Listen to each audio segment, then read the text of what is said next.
You ever watch something that leaves you sitting there, frozen? Not because it confused you, but because it hit you right between the ribs? That's exactly what Hostage does. And the ending, the ending doesn't just wrap things up. It cuts deep. It reveals who's pulling the strings, why everything happened, and what it really means for power, for revenge, for survival.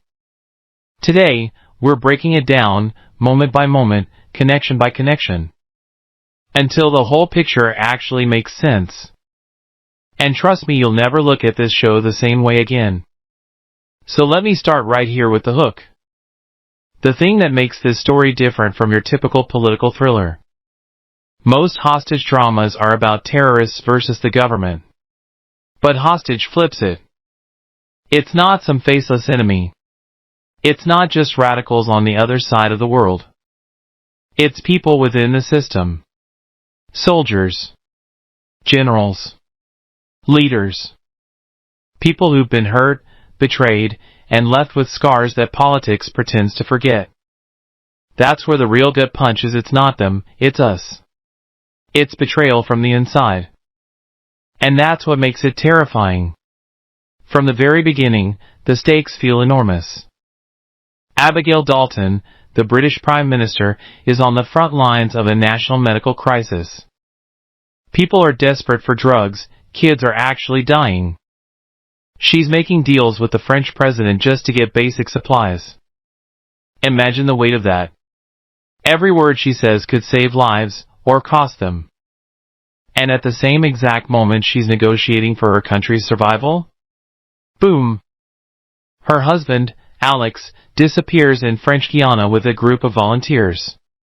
Ripped away. Just like that, the public crisis turns into something viciously personal. And here's the cruel twist: the kidnappers don't just want money. They don't just want prisoners freed. Nah. They want Dalton herself to resign. They're not after ransom, they're after power. And that should be your first red flag. Because ordinary kidnappers don't care who runs the UK government. That demand screams, someone on the inside has an agenda bigger than just cashing in. Now keep this in your mind, because the show takes us on such a twisted road. Dalton's stuck between two impossible choices. Step down and maybe save her husband, but abandon her people. Or stay in power and risk that Alex and everyone else never come home. And everyone watching is screaming inside, what would I choose? And that's the emotional brilliance. We don't just sympathize, we feel the trap closing in on us too. Let me break it down real quick, because here's what's happening underneath all the surface chaos. 1. It's not just about a kidnapping. It's about revenge. 2. It's not just about revenge. It's about power grabs within the military. 3. And it's not even just about power, it's about exposing the lies political leaders bury to protect themselves. And every twist in the ending reveals those layers in brutal, unforgettable ways. Now, one of the first clues comes from Alex himself. While he's being held in French Guiana, he notices something odd. At first, the captors cover themselves, speaking French. But then, one slips. An English word slips out. English. And Alex realizes instantly these aren't foreign terrorists. These are British. He tips the clue back to Dalton in a coded way. And suddenly the whole chessboard shifts. This isn't random. This is personal. Who's behind it? The show slowly pulls back the curtain, revealing figures hiding in plain sight. John Chagan. Remember that name. Former soldier, broken by loss, driven by revenge.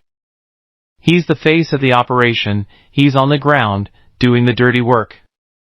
And then Saskia. Matthieu's girlfriend. A soldier herself, wrecked by Dalton's defense cuts. Holding bitterness like fuel. And it doesn't stop there, because it goes even higher. Adrien Pelletier in the French government is dealing with the kidnappers behind Toussaint's back. And the final boss of the whole operation? General Livingston, the Chief of Defense. Literally one of the most powerful figures in the British military. Let that sink in. You have the head of the armed forces plotting a coup from within, selling out his own leader, feeding the flames of chaos. And the motive? This is where it gets raw. Turns out years ago, when Dalton wasn't even the Prime Minister yet, she made a call during an operation in Belize. A call that saved British lives but doomed local allies. One of those allies? Chagall's pregnant fiancée. Left behind. Executed. That kind of betrayal doesn't fade. It festers. So this whole operation, the kidnappings, the blackmail, the bombs, is Chagall's revenge scaled up into something monstrous. But Livingston sees Chagall's pain as an opportunity. He exploits it. He takes Chagall's grief and weaponizes it into a full-blown scheme to push Dalton out, grab power, and funnel money back into the military. That's when you realize revenge is the emotional engine, but corruption is the destination. And the people caught in the middle? Families. Children. Everyday lives torn apart. The show doesn't hold back. There's the vigil scene.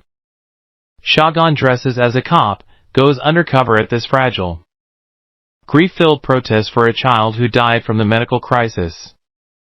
And he deliberately incites chaos to make Dalton look weak. Watching that, you feel the manipulation boiling your blood. It's when fiction suddenly feels like a mirror of real politics, where suffering people get used as pawns to move pieces on the board. And just when it seems Dalton is cornered, Toussaint, the French president, gets blackmailed too.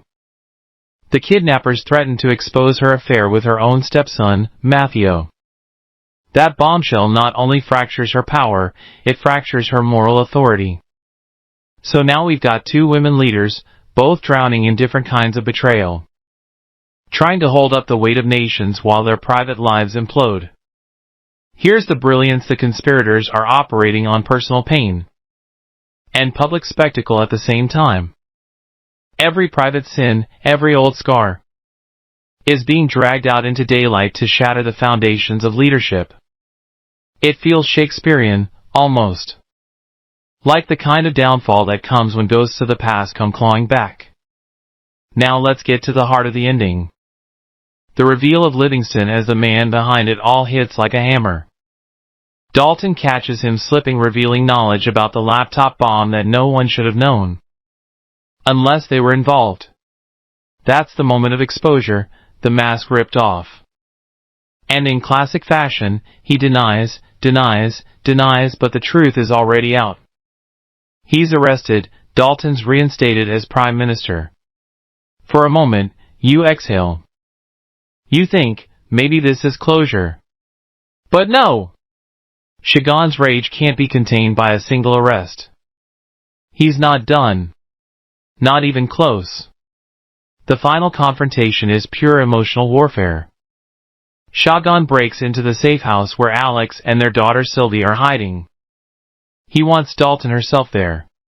He wants to finish this face to face. But here's the twist that transforms everything: Sylvie, caught in the middle, a child forced to carry the weight of her family's survival. She makes a move that changes everything. In that moment of chaos, she gains control of the gun, runs to protect her mother. And when Chagall taunts her with the truth that he killed her grandfather, she pulls the trigger. The police storm in, but the shot's already fired. And we're left staring at this girl, this next generation, traumatized but strong enough to act. That's the climax.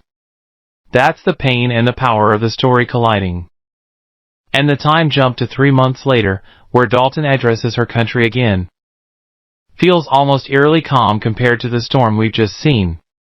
She calls for honesty in politics, transparency, accountability. It sounds noble. But what's running through your brain isn't just her words, it's the silent cost we saw unfold. Families broken, blood spilled, trust annihilated. And that's why this ending sticks. Because hostage isn't really about kidnappers or governments. It's about betrayal. The kind that happens when leaders fail their people. The kind that happens when soldiers feel discarded. The kind that rips through families like wildfire. Revenge collides with ambition, lies collide with truth. And everyone pays the debt of decisions made years ago. So why does this hit so hard? Because deep down, we've all been Sylvie. We've all felt stuck between choices we never asked to make. Carrying the burden of decisions that weren't even ours. We've all looked at authority and thought, you failed me.